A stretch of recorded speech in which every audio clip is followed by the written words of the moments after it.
This is Keep the Faith Ministry News. I'm Hal Mayer.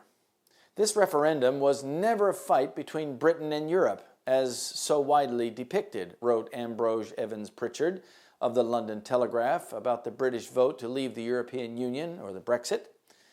It was the first episode of a pan-Europe uprising against the Caesaropapism of the EU project and its technocrat priesthood. It will not be the last. Caesaropapism? What does that mean? The word literally means the imperial rulership of the popes, and that's what Evans Pritchard is referring to when he talks about Caesaropapism of Europe. That's what the European Union is, and it's not just the Brits that won out. There are quite a few others as well. It's time for Project Grit, says Evans Pritchard. We warned over the final weeks of the campaign that a vote to leave the EU would be traumatic, and that is what the country now faces as markets shudder and Westminster is thrown into turmoil.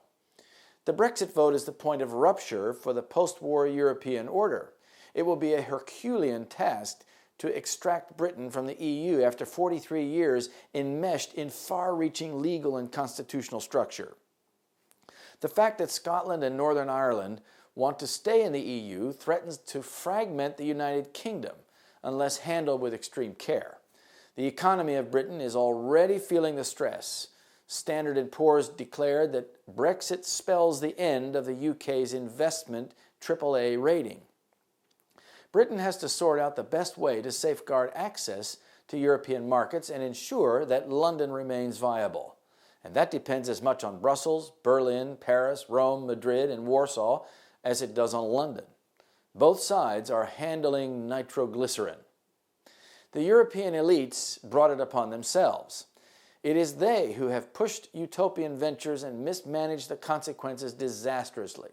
It is they who have laid siege to the historic nation-states and who fatally crossed the line of democratic legitimacy with the Lisbon Treaty. This was bound to come to a head, and now it has, he added. The pound fell 6% against the euro to 123 euros per pound, a far cry from the predictions that it would come into parity with the EU. Even the slide against the dollar was only 4%. Other financial indicators were just a little off compared to the warnings. It is unpleasant, but it is not a systemic financial crisis, and it is not global. The same voices of authority that tried to frighten the British into staying in the EU are now bathing us with words of soothing calm. Everything will be all right after all, said the Bank of England's Mark Carney. British banks are stress-tested for Armageddon.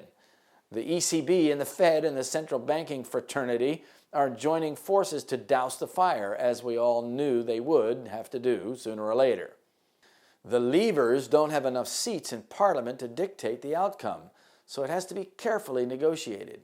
All this means that everything, including free flow of EU migrants, which is incendiary, remains the same. The fight is over the EU attempt at resurrecting the Holy Roman Empire. The Caesaropapism of the EU is the underlying issue, and it remains to be seen whether Brussels can keep the nations together. Bible prophecy says it can't do so naturally. Thus, it can only be done by deceit and force. And whereas thou sawest the feet and toes, part of potter's clay and part of iron, the kingdom shall be divided. But there shall be in it of the strength of iron. For as much as thou sawest the iron mixed with miry clay, and as the toes of the feet were part of the iron and part of clay, so the kingdom shall be partly strong and partly broken.